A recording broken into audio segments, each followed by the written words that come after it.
sampai Filipi 4 ayat 1. Kita membacanya bergantian. Judul perikopnya nasihat-nasihat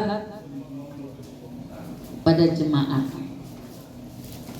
Sudah dapat? Amin. Baca. Saudara-saudara, ikutilah teladanku dan perhatikanlah mereka yang hidup sama seperti kami yang menjadi teladanmu.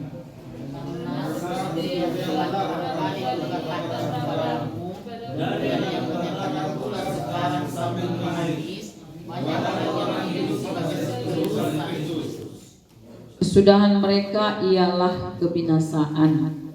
Tuhan mereka ialah perut mereka. Kemuliaan mereka ialah aib mereka. Pikiran mereka semata-mata tertuju kepada perkara duniawi.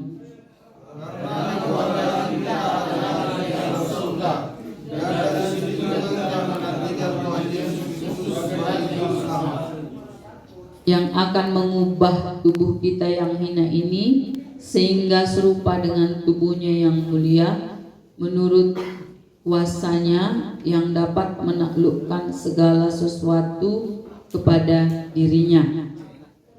Karena itu saudara-saudara yang kukasihi dan yang kurindukan, sukacita dan mahkotaku, berdirilah juga dengan teguh dalam Tuhan, hai saudara-saudaraku yang kukasihi. Amin.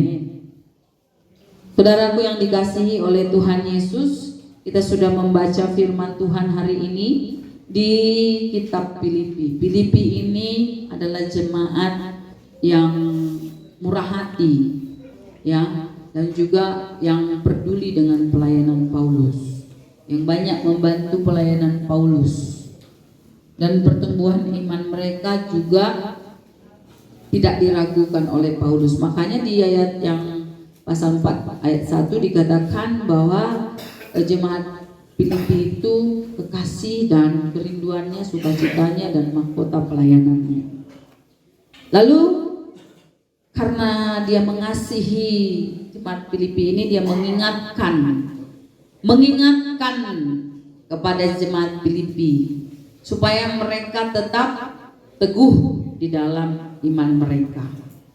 Karena pada saat itu di Filipi, bahkan di beberapa tempat banyak terjadi orang-orang yang lebih mementingkan kehidupan duniawi, seperti pada zaman sebelum Tuhan membuat air bah. Dan hal itu terjadi lagi sampai sekarang ini juga. Makanya dikatakan firman Tuhan itu tidak pernah berubah sekarang dan sampai selama-lamanya. Dia itu tetap up to date gitu ya. Dikatakan di sana di ayat 18, karena seperti yang telah kerap kali kukatakan kepadamu dan kunyatakan pula sekarang sambil menangis, banyak orang yang hidup sebagai seteru salib Kristus. Banyak orang yang hidup sebagai seteru salib Kristus.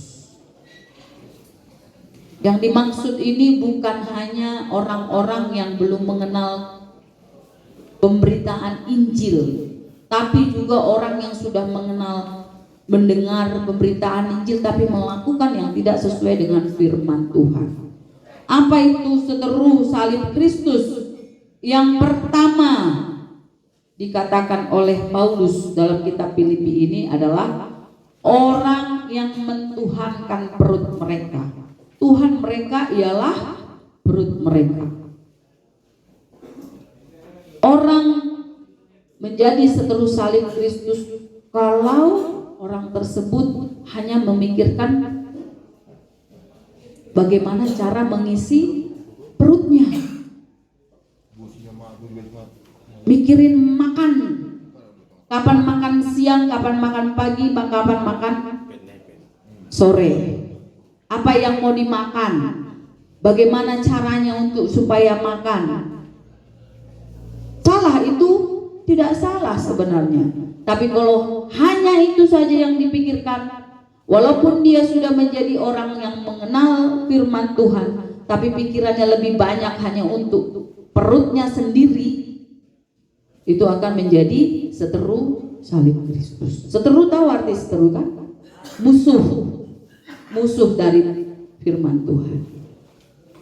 Demi perutnya menghalalkan segala cara, demi keinginannya, nafsunya menghalalkan segala cara. Di Medan sekarang, siapa yang menjadi seteru salib Kristus? Kemuliaan mereka ialah aib mereka. Kemuliaan mereka adalah aib mereka. Bangga dengan hal-hal yang tidak benar dengan firman Tuhan. Zaman sekarang sedang terjadi juga. Zaman ini semakin jahat. Ya, anak-anak gadis jauh-jauh lah dari keluarga kita. Bangga kalau udah bisa pacaran sampai tidur di rumah, satu rumah. Sudah banyak yang bangga seperti itu ya. Ada orang laki-laki berubah jadi perempuan, bangga di media sosial. Kemuliaan mereka adalah aib mereka. Agamanya apa? Ada yang Kristen loh, ada yang Katolik. Dari kecil sudah Kristen, sudah Katolik, tapi bisa berubah dari si Jono menjadi Jenny. Jadi si salib Kristus dikatakan oleh Paulus, pikiran mereka semata-mata tertuju kepada perkara duniawi. Hanya masalah duniawi aja. Kapan aku punya rumah sebesar punya Raffi Ahmad? Kapan aku punya mobil sebanyak yang punya si Judika sekarang ini kan?